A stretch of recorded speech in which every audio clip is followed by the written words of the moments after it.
Hi ladies, so we're gonna start some religion. I know it's normally a difficult topic to go through. Not here to convert, just here to give you some basics in terms of theory and just a little bit about religion in itself. So religion, what is it? It's defined by Durkheim as a unified system of beliefs and practices relative to sacred things. Now remember, Durkheim spoke about sacred versus profane. Sacred is what we would consider things that you do in the context of your particular faith. So in the Christian faith, you have communion, and when it comes to profane, those are the things that you do every day. Like you get up in the morning, you brush your teeth. It's the mundane things that we do that wouldn't really have particular meaning. Now Durkheim stressed the social impact of religion, because remember, Durkheim is a functionalist, and functionalists will see the function of religion, and for them it is a form of teaching consensus, teaching values, and because we are all concerned with these similar values, we also have social control. So they would speak about, in terms of Trinidad and Tobago having so much crime, it's because we are not affiliated to a particular religion. Because if we were all affiliated to a particular religion, then we would all have the same similar mindset, so that you would have the control of the religion saying, oh gosh, that's against God, so I really shouldn't kill this person, or I really shouldn't take this person's Jordans, or I shouldn't grab their cell phone and run. So those are the things that Durkheim says will have social control and social order within the society. Of course, and I said about the profane and the sacred.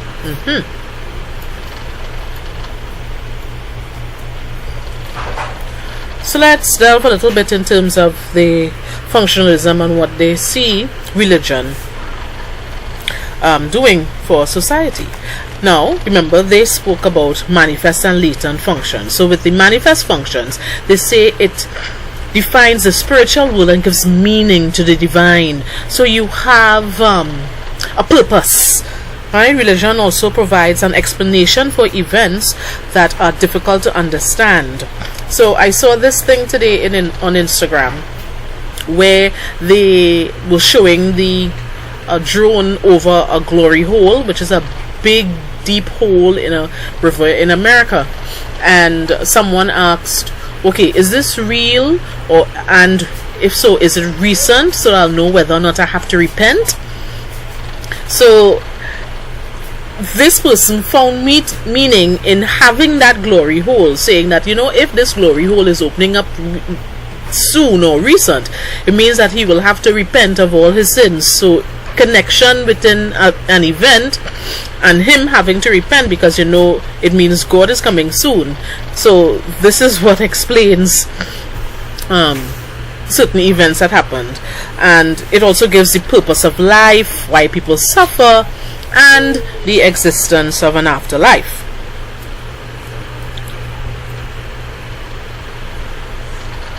Durkheim viewed religion as an integrative force in human society. Yes, it gives meaning and purpose to people's lives. As I said before, gives values, and you hold a common view, and strengthens social interaction within specific faiths and denominations, because we all, as I like to say, dance to the beat of the same drum. Right? And in some instances, religious loyalties are dysfunctional. And you will see that coming up in cults most times. So let's hear what Marx had to say. Well, we know that Marx was an atheist, and he believed that there was no God. He recognized, however, the effects that religion has upon people within society, because it promoted, similar to what the functionalist said, it promoted stability within society. But he, of course, will see it on the basis of social inequality.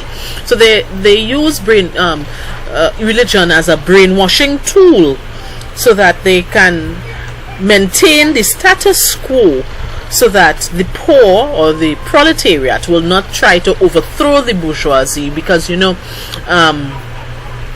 poor shall inherit the earth, so and the meek and humble, right? So things like that. So it shows you that if you are humble now, your reward will be greater later. So don't try to overthrow the bourgeoisie. Don't try to step out of that status quo. And if you do, your reward will, if you don't step out of it, your reward will be great. Marx had said this famous line that religion is the opium of the masses, the sigh of the oppressed. So it means that it dullens the effects of the suffering, and it makes you almost appreciate the suffering, because most of the religions, because I teach comparative religion as well, and most of the religions say that those who are chosen by God suffer. So if you're suffering in this world, it means that you are chosen. So you will accept your suffering because you are a chosen one. So you wouldn't go against that in any way, because God chose you for a greater purpose. Right? As I said, he says it's the opiate of the masses. So this is just a breakdown as to how the theorists view religion. Functionalists, they see it as a source of social integration and unification, also a source of social support for individuals, while conflict sees it as a potential obstacle to structural social change, a potential source of structural social change through liberation theology. Interactionists, individual religions, express through belief, rituals, and experience. Now, the feminist says religion is an instrument of women's subordination, except for their role in religious socialization. The interesting thing is women are more vibrant in churches, so that they will bring their children to Sunday school. They will be the Sunday school teachers. But the head of the church most times, or the head of the establishment, or the particular religion most times, would be the man. So similar to society, it's a patriarchal system that they see playing out within the religions as well.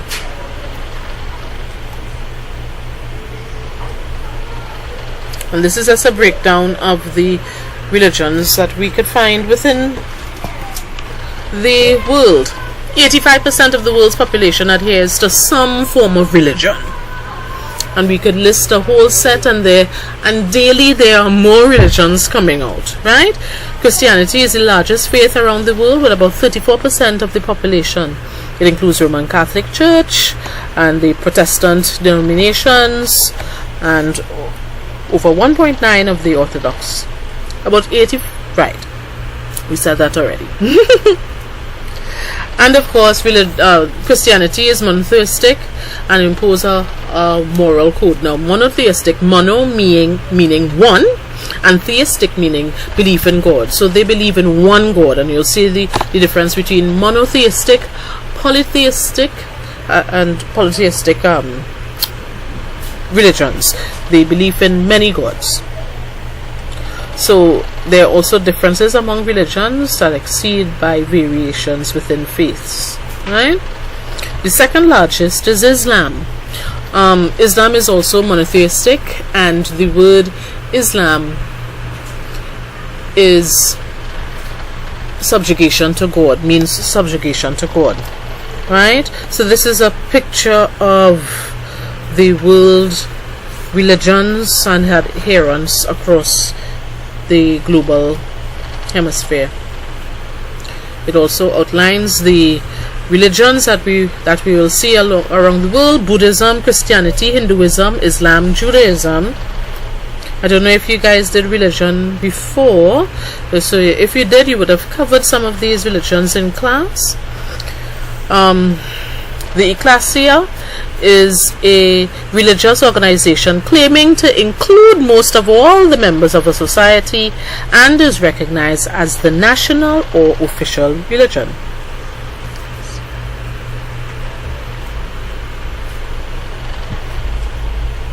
A denomination, sorry ladies, is a large organized religion not officially linked with the state or government.